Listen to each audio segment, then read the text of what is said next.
সংবিধান সংস্কারের মধ্যে প্রথমেই ওনাদের প্রবলেম হচ্ছে এই যে 2024-এর গণ অভ্যুত্থান হলো, যে অভ্যুত্থানের মাধ্যমে বিএনপি তাদের প্রাণ শক্তি ফেরত পাইছে, বিএনপি তাদের নেত্রী বেগম খালেদা জিয়াকে মুক্ত করতে পারছে, বিএনপি তাদের চেয়ারপারসন বর্তমানে যেই স্ট্যান্ডিং আপনার যিনি চেয়ারম্যান তারেক রহমানের সমস্ত মামলা হামলা সবকিছুকে ওনারা ঝাড়ি মেরে তুড়ি মেরে যে আপনার ফেলে দিয়ে বর্তমানে যে তারেক রহমান মুক্ত পাখির মতো ঘুরে বেড়াচ্ছে, এই যে অপরচুনিটি, এই যে সুযোগটা পাইলো এই ছাত্র, এই নাদান পোলাদের মাধ্যমে বাংলাদেশকে স্বাধীন করে শেখ হাসিনা পালিয়ে যেতে বাধ্য হলো।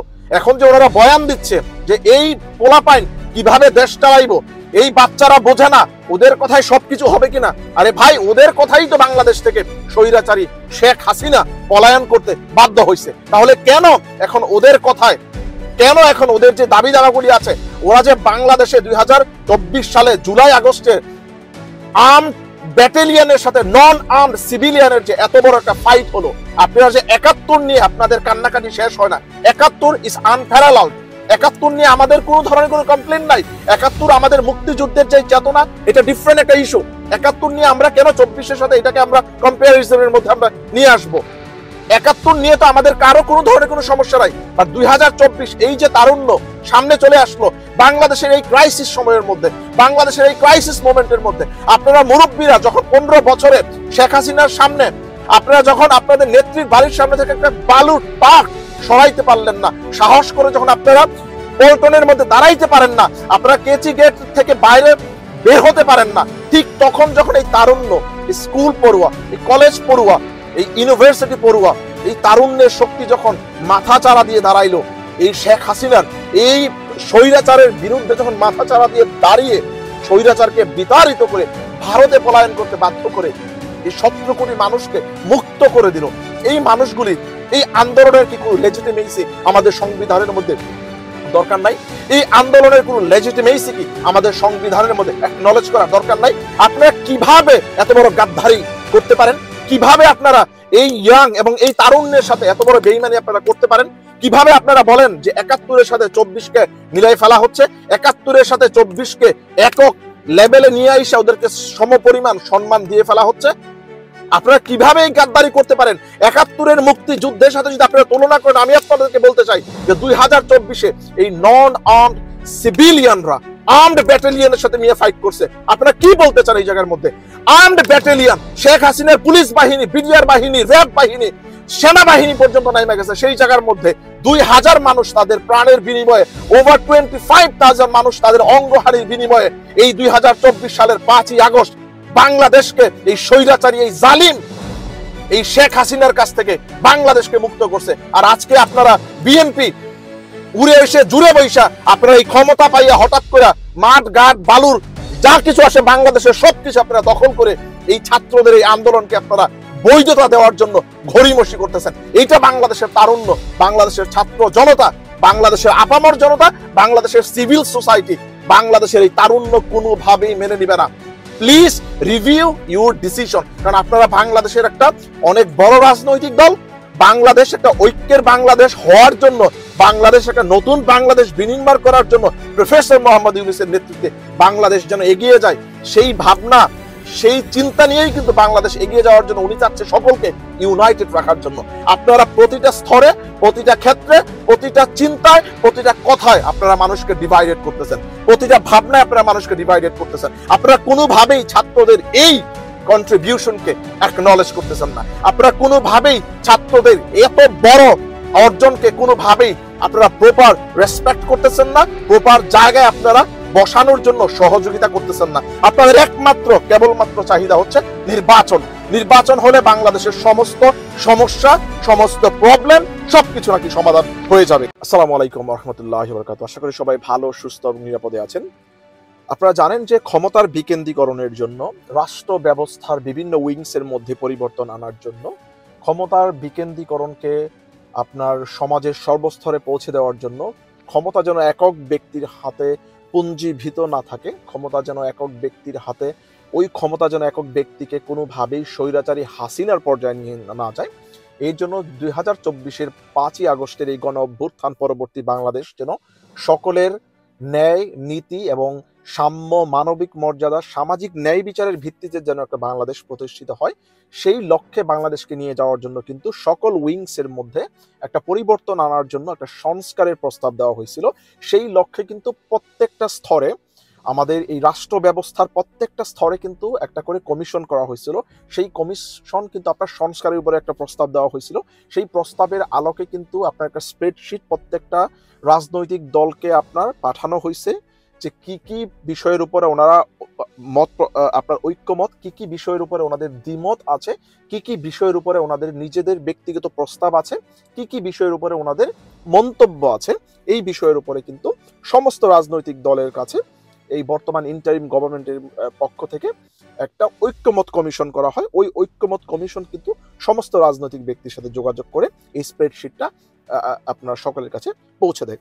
সো মোটামুটি সকল রাজনৈতিক দল আস্তে আস্তে ওনাদের পক্ষ থেকে ওনাদের মতামতগুলি দেওয়া শুরু করছে। সো বিএনপি যেহেতু বর্তমান এই পলিটিক্যাল ল্যান্ডস্কেপের মধ্যে বাংলাদেশের এই কনটেক্সটে সবচেয়ে বড় রাজনৈতিক দল, এটা আমাদেরকে মেনে নেওয়া লাগবে, কারণ এখনো মানুষ সেই আবেগের জায়গায় বিএনপিকে রাখছে, এবং প্রতীক দেখে যে বাংলাদেশে ভোট দেওয়ার যে সংস্কৃতি, সেই সংস্কৃতিতে বিএনপি এখনো সেই মাইলেজটা পাবে।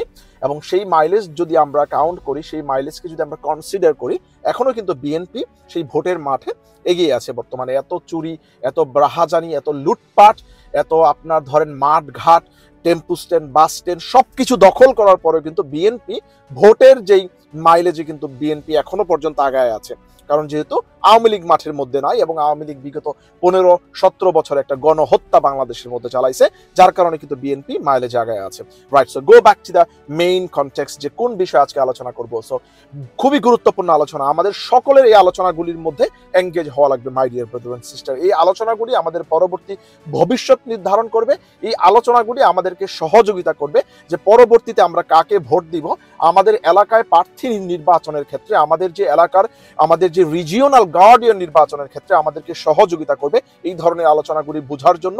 এই ধরনের আলোচনাগুলি যদি আমরা বুঝি, রিফর্মস যদি আমরা বুঝি, সংস্কার যদি আমরা বুঝে ফেলি my dear brother and sister, তাহলে আমরা ভোট দিতে পারবো যোগ্য ব্যক্তিকে, ভোট দিতে পারবো আমরা যোগ্য প্রতীকের মধ্যে ভোট দিতে পারবো, যে কোন প্রতীকের মধ্যে আমরা ভোট দিলে আমাদেরকে কোন দল কি দিবে, কোন প্রতীক কোন দলকে রিপ্রেজেন্ট করে, এবং ওই দল বাংলাদেশের আপামর জনতা বা বাংলাদেশের আকাঙ্ক্ষা, এই তারুণ্যকে কতটুকু ধারণ করে, কতটুকু লালন করে। এই জুলাই আগস্টের এই গণ অভ্যুত্থানের পরে ওই দলটা ঠিক কতটুকু তারুণ্যকে লালন করে, ধারণ করে, এটা আমাদেরকে জানা খুবই গুরুত্বপূর্ণ my dear brother and sister. So go back to the point, okay. So ক্ষমতার বিকেন্দ্রীকরণের জন্য কিন্তু এই সংস্কার প্রস্তাবগুলি দেওয়া হয়েছে। সো নির্বাচন ব্যবস্থার মধ্যে 27টা রিফর্মস এর প্রপোজাল দেওয়া হয়েছিল, যার মধ্যে বিএনপি আপনার মোটামুটি 11টার মধ্যে ওনারা আপনার ধরেন একমত পোষণ করছে। প্রায় বাকি যতগুলি আছে এগুলির মধ্যে ওনারা বিভিন্নভাবে ওনাদের মতামত দিছে, ওনারা দ্বিমত করছে আপনার পোষণ, এটার মধ্যে ওনারা একমত না, ওনারা আপনার প্রস্তাব দিচ্ছে। তো এর মধ্যে গুরুত্বপূর্ণ যে বিষয়টা ওইটা হচ্ছে, ওনারা চাচ্ছে মূলত যে পুরনো যে কাঠামোগুলি, যেটা স্বৈরাচারী শেখ হাসিনা আপনার মানে চালায় গেছে, যেই মডেলটা ব্যবহার করে, দেখেন প্রত্যেকটা রাষ্ট্র পরিচালনা করতে হলে একটা রাষ্ট্র পরিচালনার একটা মডেল থাকে, কিন্তু ধরেন model A, model B, model C. Model A যদি কাজ না করে, মডেল বি আমরা কিন্তু ইউজ করতে পারি, দেন মডেল সি, রাইট। আমাদের কিন্তু মডেল থাকতে হবে, যে মডেল এ আছে, মডেল বি আছে, মডেল সি আছে। মডেল এ যদি কাজ না করে, model B, but model B যখন স্বৈরাচার হয়ে যায় তখন কিন্তু আমরা মডেল সি কাজ করব, এভাবেই কিন্তু চলে। এখন মডেল বি ব্যবহার করে স্বৈরাচারী শেখ হাসিনা মাফিয়াতে পরিণত হয়েছে, স্বৈরাচারী শেখ হাসিনা জালিমে পরিণত হয়েছে। এখন বিএনপি চাচ্ছে ওই মডেল বিটাকে আপনার বহাল রাখার জন্য। কিভাবে চাচ্ছে আমি আপনাকে বলি, যে নির্বাচন ব্যবস্থার মধ্যে, যে নির্বাচন সংস্কারের মধ্যে অনেকগুলি যে উইংসের সংস্কার বলা হয়েছে, আমি এতগুলি সংস্কারের মধ্যে যাব না। যে গুরুত্বপূর্ণ সংস্কার, ওই সংস্কারের মধ্যে আমি আপনাদেরকে চাচ্ছি এঙ্গেজ করার জন্য, সেটা হচ্ছে এনআইডির যে সংস্কারটা। আপনারা জানেন যে এনআইডির মধ্যে একটা বিরাট জালিয়াতি হয়, এনআইডির মধ্যে একটা বিরাট জালিয়াতি হয়। 2 নম্বর বা 2 নম্বরই স্টাইলে এনআইডি বানায় আপনার, যে যার পক্ষে ভোট দেওয়ানোর জন্য, যে রাষ্ট্র ব্যবস্থা থাকবে বা যে রাষ্ট্রের মধ্যে ক্ষমতায় থাকবে, পরবর্তীতে নির্বাচন ব্যবস্থাকে সে ইনফ্লুয়েন্স করার জন্য সে এনআইডি বানায়, সে তার পছন্দ মতো এনআইডি বানায় ওই এনআইডি ব্যবহার করে সে আপনার নির্বাচন বা ইলেকট্রাল সিস্টেমকে আপনার ইনফ্লুয়েন্স করার জন্য সে ওই যে আপনার ফেক আপনার যে টেম্পলেট যে এনআইডি কার্ডগুলি আছে ওইটাকে সে ব্যবহার করে কিন্তু সে নির্বাচনকে ইনফ্লুয়েন্স করে। সো এই এনআইডি ব্যবস্থাটা ছিল আগে, মানে একদম প্রথম এই এনআইডি ব্যবস্থাটা ছিল আপনার নির্বাচন কমিশনের আন্ডারে। পরবর্তীতে এই স্বৈরাচারী শেখ হাসিনা ওইটাকে আপনার রেকমেন্ড করে, বা স্বৈরাচারী শেখ হাসিনা এটাকে প্রস্তাব করে নিয়ে গিয়েছিল স্বরাষ্ট্র মন্ত্রণালয়ের আন্ডারে। এই প্রস্তাবনাকে বর্তমানে ক্যান্সেল করার জন্য ইন্টারিম গভর্নমেন্টের কাছে আবেদন করা হয়েছে, বা ইন্টারিম গভর্নমেন্ট ওই প্রসেসের মধ্যে আছে। এখন বিএনপি চাচ্ছে ওই এনআইডির যে প্রসেসটা, ওই প্রসেসটা যেন আবার ব্রিং ব্যাক টু আপনার নির্বাচন কমিশনের মধ্যে। সো নির্বাচন কমিশনের মধ্যে থাইকা বিগত 15-17 বছরে শেখ হাসিনা এটাকে চরম লেভেলের মিস ইউজ করছে। কারণ সে তার পছন্দ মতো নির্বাচন কমিশনার আপনার অ্যাপয়েন্ট করতো, পছন্দ মতো নির্বাচন কমিশনার অ্যাপয়েন্টমেন্ট করে ওই ব্যক্তিকে দিয়ে এই দুর্নীতিগুলি করাইতো, ওই ব্যক্তিকে দিয়ে এই ধরনের আপনার ফ্রডুলেন্ট অ্যাক্টিভিটিগুলো আপনার করাইতো, নির্বাচনকে ডিরেক্টলি আপনার ইনফ্লুয়েন্স করাইতো। আর ইন্টারিম গভর্নমেন্ট বা নতুন যে রাজনৈতিক বন্দোবস্তের দল বা এনসিপি বা নতুন যে তারুণ্যের শক্তি বা অন্যান্য যে রাজনৈতিক দলগুলি আছে, ওরা চাচ্ছে যে এই টোটাল যে অ্যারেঞ্জমেন্টটা, এনআইডির যে অ্যারেঞ্জমেন্টটা, এই অ্যারেঞ্জমেন্ট চলে যাক একটা ইন্ডিপেন্ডেন্ট একটা বডির কাছে। ইন্ডিপেন্ডেন্ট বডি হতে পারে যে ঠিক আছে একটা টোটালি যারা আপনার এই নির্বাচন কমিশনের আন্ডারে নাই বা আপনার স্বরাষ্ট্র মন্ত্রণালয়ের আন্ডারে নাই, ওরা ইন্ডিপেন্ডেন্টলি কাজ করবে, ওরা এনআইডি নিয়ে ইন্ডিপেন্ডেন্টলি কাজ করবে, ওদেরকে কেউ ইনফ্লুয়েন্স করতে পারবে না। বাট এটার মধ্যে বিএনপি একমত না। এটা হলো নাম্বার 1। সংবিধান সংক্রান্ত যে সংস্কারগুলি ছিল আপনার, সংবিধান সংস্কারের মধ্যে প্রথমেই ওনাদের প্রবলেম হচ্ছে এই যে 2024-এর গণ অভ্যুত্থান হলো, যে অভ্যুত্থানের মাধ্যমে বিএনপি তাদের প্রাণ শক্তি ফেরত পাইছে, বিএনপি তাদের নেত্রী বেগম খালেদা জিয়াকে মুক্ত করতে পারছে, বিএনপি তাদের চেয়ারপারসন বর্তমানে যেই স্ট্যান্ডিং আপনার যিনি চেয়ারম্যান তারেক রহমানের সমস্ত মামলা হামলা সবকিছুকে ওনারা ঝাড়ি মেরে তুড়ি মেরে যে আপনার ফেলে দিয়ে বর্তমানে যে তারেক রহমান মুক্ত পাখির মতো ঘুরে বেড়াচ্ছে, এই যে অপরচুনিটি, এই যে সুযোগটা পাইলো এই ছাত্র, এই নাদান পোলাদের মাধ্যমে বাংলাদেশকে স্বাধীন করে শেখ হাসিনা পালিয়ে যেতে বাধ্য হলো। এখন যে ওনারা বয়ান দিচ্ছে যে এই পোলাপাইন কিভাবে দেশ চালাইবো, এই বাচ্চারা বোঝে না, ওদের কথায় সবকিছু হবে কিনা। আরে ভাই, ওদের কথাই তো বাংলাদেশ থেকে স্বৈরাচারী শেখ হাসিনা পলায়ন করতে বাধ্য হয়েছে। তাহলে কেন এখন ওদের কথায়, কেন এখন ওদের যে দাবি দাবাগুলি আছে, ওরা যে বাংলাদেশে 2024 সালে জুলাই আগস্টে আর্মড ব্যাটালিয়নের সাথে নন আর্মড সিভিলিয়ানের যে এত বড় একটা ফাইট হলো, আপনারা যে 71 নিয়ে আপনাদের কান্নাকাটি শেষ হয় না। 71 ইজ আনপ্যারালালড। 71 নিয়ে আমাদের কোনো ধরনের কোনো কমপ্লেন নাই। 71 আমাদের মুক্তিযুদ্ধের যে চেতনা, এটা ডিফারেন্ট একটা ইস্যু। 71 নিয়ে আমরা কেন 24-এর সাথে এটাকে আমরা কম্পারিজনের মধ্যে আমরা নিয়ে আসবো? 71 নিয়ে তো আমাদের কারো কোনো ধরনের কোনো সমস্যা নাই। আর 2024 এই যে তারুণ্য সামনে চলে আসলো বাংলাদেশের এই ক্রাইসিস সময়ের মধ্যে, বাংলাদেশের এই ক্রাইসিস মোমেন্টের মধ্যে, আপনারা মুরব্বীরা যখন 15 বছরে শেখ হাসিনার সামনে আপনারা যখন আপনাদের নেত্রীর বাড়ির সামনে থেকে একটা বালুর ট্রাক সরাইতে পারলেন না, সাহস করে যখন আপনারা পল্টনের মধ্যে দাঁড়াইতে পারেন না, আপনারা কেচি গেট থেকে বাইরে বের হতে পারেন না, ঠিক তখন যখন এই তারুণ্য, স্কুল পড়ুয়া, এই কলেজ পড়ুয়া, এই ইউনিভার্সিটি পড়ুয়া, এই তারুণ্যের শক্তি যখন মাথা চারা দিয়ে দাঁড়াইলো, এই শেখ হাসিনার এই স্বৈরাচারের বিরুদ্ধে যখন মাথা চারা দিয়ে দাঁড়িয়ে স্বৈরাচারকে বিতাড়িত করে ভারতে পলায়ন করতে বাধ্য করে এই 17 কোটি মানুষকে মুক্ত করে দিল, এই মানুষগুলির এই আন্দোলনের কি কোনো লেজিটিমেসি আমাদের সংবিধানের মধ্যে দরকার নাই? এই আন্দোলনের কোনো লেজিটিমেসি কি আমাদের সংবিধানের মধ্যে অ্যাকনলেজ করা দরকার নাই? আপনারা কিভাবে এত বড় গাদ্দারি করতে পারেন? কিভাবে আপনারা এই ইয়াং এবং এই তারুণ্যের সাথে এত বড় বেইমানি আপনারা করতে পারেন? কিভাবে আপনারা বলেন যে 71-এর সাথে 24-কে মিলাই ফেলা হচ্ছে, 71-এর সাথে 24-কে একক লেভেলে নিয়ে এসে ওদেরকে সমপরিমাণ সম্মান দিয়ে ফেলা হচ্ছে? আপনারা কিভাবে এই গাদ্দারি করতে পারেন? 71-এর মুক্তিযুদ্ধের সাথে যদি আপনারা তুলনা করেন, আমি আপনাদেরকে বলতে চাই যে 2024-এ এই নন আর্মড সিভিলিয়ানরা আর্মড ব্যাটালিয়নের সাথে নিয়ে ফাইট করছে। আপনারা কি বলতে চান এই জায়গার মধ্যে? আর্মড ব্যাটালিয়ন, শেখ হাসিনার পুলিশ বাহিনী, বিডিআর বাহিনী, র্যাব বাহিনী, সেনাবাহিনী পর্যন্ত নাইমা গেছে। সেই জায়গার মধ্যে 2000 মানুষ তাদের প্রাণের বিনিময়ে, ওভার 25,000 মানুষ তাদের অঙ্গহানির বিনিময়ে এই 2024 সালের 5ই আগস্ট বাংলাদেশকে এই স্বৈরাচারী, এই জালিম, এই শেখ হাসিনার কাছ থেকে বাংলাদেশকে মুক্ত করছে। আর আজকে আপনারা বিএনপি উড়ে এসে জুড়ে বৈশা আপনারা এই ক্ষমতা পাইয়া হঠাৎ করে মাঠ ঘাট বালুর যা কিছু আসে বাংলাদেশের সবকিছু আপনারা দখল করে এই ছাত্রদের এই আন্দোলনকে আপনারা বৈধতা দেওয়ার জন্য ঘড়িমসি করতেছেন। এইটা বাংলাদেশের তারুণ্য, বাংলাদেশের ছাত্র জনতা, বাংলাদেশের আপামর জনতা, বাংলাদেশের সিভিল সোসাইটি, বাংলাদেশের এই তারুণ্য কোনোভাবেই মেনে নিবে না। Please review your decision. কারণ আপনারা বাংলাদেশের একটা অনেক বড় রাজনৈতিক দল, বাংলাদেশ একটা ঐক্যের বাংলাদেশ হওয়ার জন্য, বাংলাদেশ একটা নতুন বাংলাদেশ বিনির্মাণ করার জন্য প্রফেসর মোহাম্মদ ইউনূসের নেতৃত্বে বাংলাদেশ যেন এগিয়ে যায়, সেই ভাবনা সেই চিন্তা নিয়েই কিন্তু বাংলাদেশ এগিয়ে যাওয়ার জন্য উনি চাচ্ছে সকলকে ইউনাইটেড রাখার জন্য। আপনারা প্রতিটা স্তরে, প্রতিটা ক্ষেত্রে, প্রতিটা চিন্তায়, প্রতিটা কথায় আপনারা মানুষকে ডিভাইডেড করতেছেন, প্রতিটা ভাবনায় আপনারা মানুষকে ডিভাইডেড করতেছেন। আপনারা কোনোভাবেই ছাত্রদের এই কন্ট্রিবিউশনকে অ্যাকনলেজ করতেছেন না, আপনারা কোনোভাবেই ছাত্রদের এত বড় অর্জনকে কোনোভাবেই আপনারা প্রপার রেসপেক্ট করতেছেন না, প্রপার জায়গায় আপনারা বসানোর জন্য সহযোগিতা করতেছেন না। আপনাদের একমাত্র কেবলমাত্র চাহিদা হচ্ছে নির্বাচন। নির্বাচন হলে বাংলাদেশের সমস্ত সমস্যা, সমস্ত প্রবলেম সবকিছু নাকি সমাধান হয়ে যাবে। গেল এটা। প্রজাতন্ত্র, গণপ্রজাতন্ত্র নামে বাংলাদেশ এতদিন পরিচিত হয়ে আসছে এই পৃথিবীর বুকে। গণপ্রজাতন্ত্রী মানে গণপ্রজা, জনগণ হচ্ছে প্রজা, গণপ্রজা। সেই গণপ্রজাকে পরিবর্তন করে রিফর্মস কমিশন থেকে প্রপোজাল দেওয়া হয়েছে যে এটা হবে জনগণতন্ত্রী বাংলাদেশ। যেহেতু নতুন বাংলাদেশ হিসাবে পূর্ণ বিনির্মাণ হবে, এটার নামকরণ করা হবে জনগণতন্ত্রী। সেই নামের মধ্যে পর্যন্ত আপনাদের প্রবলেম রে ভাই। আপনি বলতেছেন, বিএনপি সালাউদ্দিন আহমেদ সাহেব বলতেছে যে এই নামের মাধ্যমে কি সমস্যা, এই নামের মাধ্যমে কি অর্জন হবে। আরে ভাই, আরে মুরব্বী সাহেব, আপনি যদি বুঝে ফেলতেন, আপনি যদি এতটুকু বুঝে ফেলতে পারতেন যে একটা নামে মানুষকে কি পরিবর্তন করতে পারে, কি অর্জন হয়ে যায় একটা নাম।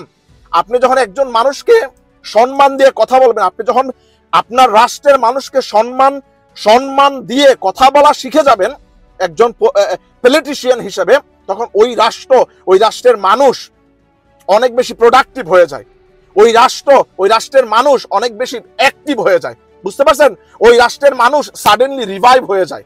হ্যাঁ, কারণ ওই রাষ্ট্রের রাষ্ট্রপ্রধান বা পলিটিশিয়ান যারা আছে, যারা নীতি নির্ধারকের পর্যায়ে আছে, তারা ওই রাষ্ট্রের যারা সাধারণ আমজনতা আছে, তারা মনে করে যে না, আমাদেরকে মানুষ মনে করে, গরু ছাগল মনে করে না।